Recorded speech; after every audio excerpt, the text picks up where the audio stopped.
স্বামী ইন্দোর থেকে বাড়ি ফিরতে নিখোঁজ স্ত্রী। 15 দিন ধরে নিখোঁজ রয়েছে ওই গৃহবধূ বলে খবর পাওয়া যাচ্ছে। মাকে দেখতে না পেয়ে কান্নায় ভেঙে পড়েছে তার 2 কন্যা সন্তান।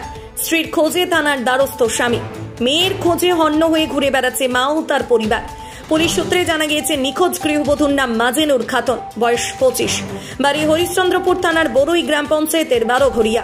পরিবার সূত্রে জানা গিয়েছে চলতি মাসের 11 তারিখ বিকালে স্থানীয় এক মাদ্রাসায় রান্না করার কথা বলে সে বেরিয়েছিল, আর বাড়ি ফেরেনি। মোবাইল বন্ধ রয়েছে। অপরদিকে মেয়ের মা ও ভাই অভিযোগ করে বলেন, বিয়ের পর থেকেই মাজেনুরের ওপর শারীরিক ও মানসিক অত্যাচার করত স্বামী সহ শ্বশুর বাড়ির লোকেরা। ঠিকমতো খেতে দিত না, মাঠে কাজ করে সংসার চালাতে হতো তাকে।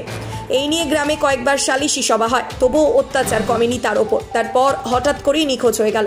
মালদা থেকে শানু ইসলামের রিপোর্ট, নিউজ আড্ডা 20। আমার বোন 10 তারিখ থেকে নিখোঁজ। আমাকে সকালে আমি ফোন করেছিলাম, ফোন তুলে নাই। 5টার সময় আমার বোনায় ফোন করে বলছে তোমার বোন নাই, পাওয়া যাচ্ছে না। তারপর থেকে আমরা খোঁজাখুঁজি করছি, বহু জায়গায় খুঁজলাম, সব জায়গায় খুঁজলাম, কোনো জায়গায় খুঁজে পেলাম না। আমরা আর খুঁজে পেয়েছি না। তার জন্য তো আপনার বোন কি শ্বশুর বাড়ি থেকে নিখোঁজ হয়েছে? হ্যাঁ, শ্বশুর বাড়ি থেকেই নিখোঁজ। কি সন্দেহ হচ্ছে আপনাদের? কি মনে হচ্ছে যে এই নিখোঁজ হওয়ার রহস্য কি রয়েছে?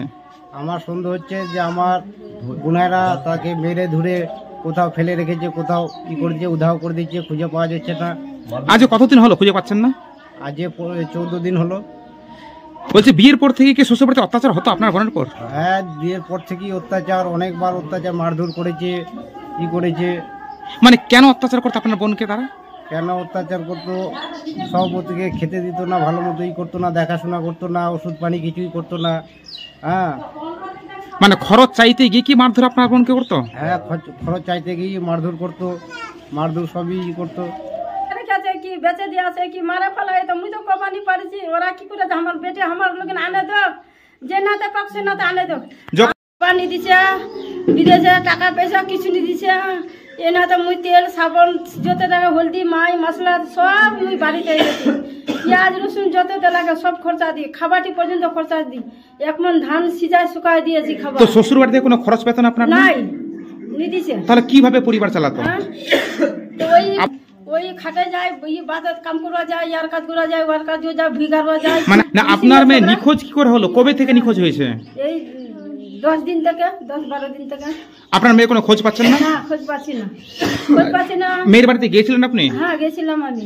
খোঁজ নিয়েছেন? ওইখানে গেলাম, তার আমার মেয়ের সঙ্গে ঝগড়া লাগা দিয়েছে ওর বাবা। ওর বাবা কাছে তুই বলে নুকাই রেখেছি, মোরা কোনা নুকাই রাখি, কি লোক শুনে গেলেন আমার বাড়িতে ঢুকতে দিচ্ছে না? না, ঢুকতে দিচ্ছে না। ঢুকা গেলে ঝগড়া লাগছে। আমার মেয়েটা আছে, আমার মেয়েটা আমার মঙ্গলবার থেকে, মঙ্গলবার আমার মেয়েটা কিছু খাচ্ছে না।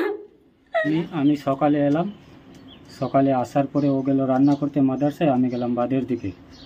ওখান থেকে এলাম, ও দেখছি খাবার নিয়ে এলো তরকারি, তো আমি খেলাম। খেয়ে নিয়ে আবার আমি শুয়ে পড়লাম। ও গেল ফের রান্না করতে, রান্না করে আনলো। আমি না স্নান করে আসে খেলাম। আর ও আবার 4টার দিকে বললো কি আমি যাচ্ছি মাদ্রাসায় রান্না করতে। তো আমি বললাম যে আসবি কখন? তো ও বললো যে 7টার দিকে। ততক্ষণই আমার মা, আধা ঘন্টা বাদে আমার মা বললো ডাক দিচ্ছে বাচ্চাটিকে, আলিফনুর করে। তো বাচ্চাটি শুনছে না। আমি তখন আসলাম, আসে দেখছি আমার মা বলছে যে এখন ও মাদ্রাসায় রান্না করতে যায় না। ও তো রান্না করতে 3 টাইম রান্না করতো। 3 টাইম আমাকে। তো যেদিন আপনি আসলেন তখন কি সকাল রান্না করতে গেছিল? হ্যাঁ, সকালে গেছিল। তারপরে আবার দুপুরে বা সন্ধ্যায় গেছিল? দুপুরে গেছিল।